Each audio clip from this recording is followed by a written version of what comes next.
Hello, নমস্কার সবাইকে। আমার আরেকটা নতুন ব্লগে আপনাদের সবাইকে স্বাগত। তো আজকে রবিবার, রথযাত্রা, তাই সবাইকে জানাই রথযাত্রার অনেক অনেক শুভেচ্ছা। মহাপ্রভু জগন্নাথ সবাইকে ভালো রাখুক। আজকে মেন রোড থেকে জগন্নাথের রথযাত্রা বেরোবে, তাই ওইখানেই আমি আর আমার মেয়ে যাচ্ছি। কিন্তু এইবারে আমার মনে হয় বেশ দেরি হয়ে গেছে, প্রায় 6টা বেজে গেছে। এতক্ষণে জানি না রথযাত্রা বেরিয়ে গেছে কি না।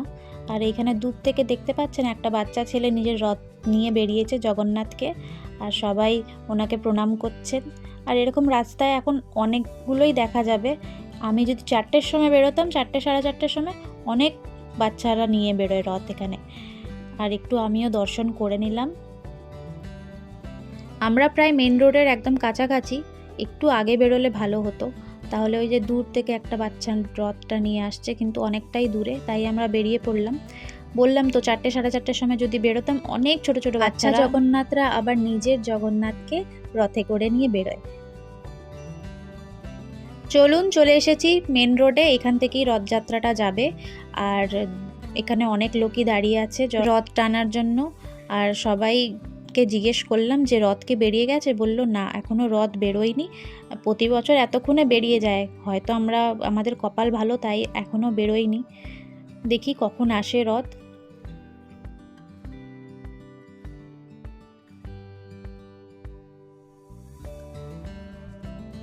ওই যে আরেকটা পুচকে নিজের রথটা টানতে টানতে নিয়ে যাচ্ছে।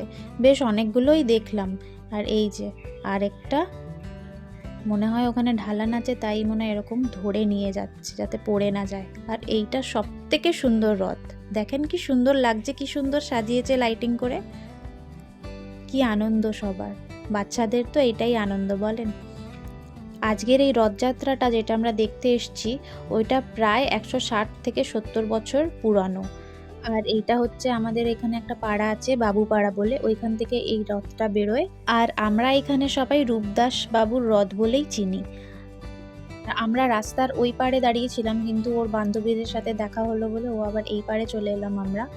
আর বেশ অনেকক্ষণ ধরেই দাঁড়িয়ে আছি, 1 ঘন্টা হয়ে গেল। তারপরে জানা গেল যে রথ বেরোতে বেরোতে প্রায় 7:30 পৌনে 8টা হবে।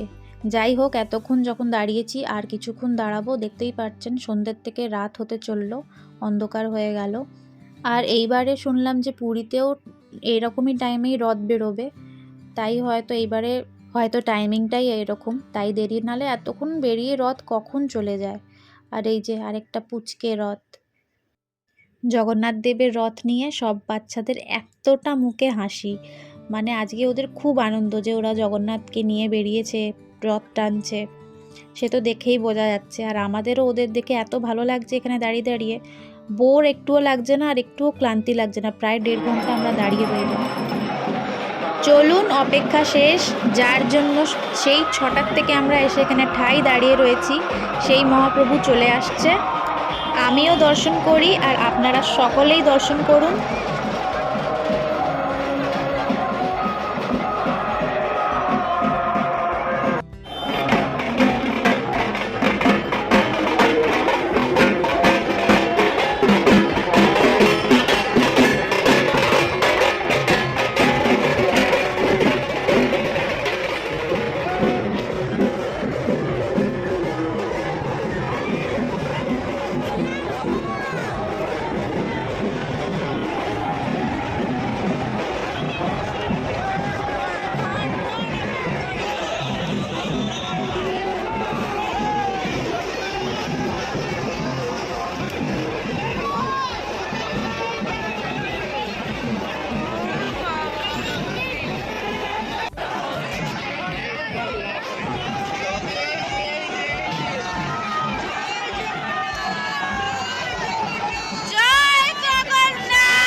হয়ে গেল আমাদের জগন্নাথ দর্শন। আর এখানে টোটো করে আমরা এখন যাচ্ছি নৈহাটি মার্কেট, একটু দরকার আছে। আর এইখানে দেখছেন এখনও আমরা সেই পিছনেই রয়েছি শ্রী জগন্নাথ দেবের। দেখি এখানে আমরা দেখতে পারি কি না। এখানে রথটাকে এবার উল্টো করে আবার ওইখানেই নিয়ে যাবে। আর এই যে এখানে টানতে টানতে সব জগন্নাথ দেবকে নিয়ে যাচ্ছে, রথটাও আবার আমরা দেখতে পারবো।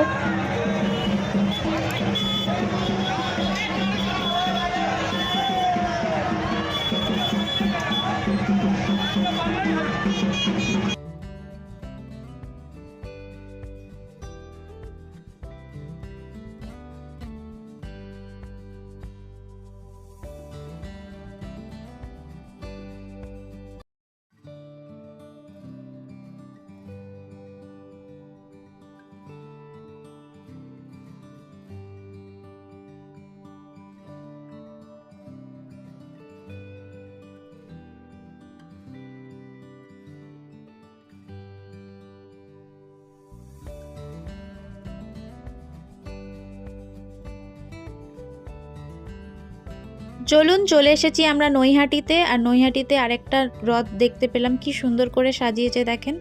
আর বাড়ির থেকে বেরিয়েছিলাম দর্শন করতে একবার, কিন্তু আমাদের জগন্নাথ দেব 2-3 বার দর্শন দিয়ে দিয়েছেন। আর এর থেকে ভালো আর কিছুই হতে পারে না। অনেকক্ষণ অপেক্ষা করে দাঁড়িয়েছিলাম, সেটারই ফল পেলাম। আর আজকের ব্লগটা এই পর্যন্তই। কেমন লাগলো অবশ্যই জানাবেন। অবশ্যই লাইক, কমেন্ট আর সাবস্ক্রাইব করবেন। দেখা হচ্ছে অবশ্যই আবার পরের ব্লগে। জয় জগন্নাথ।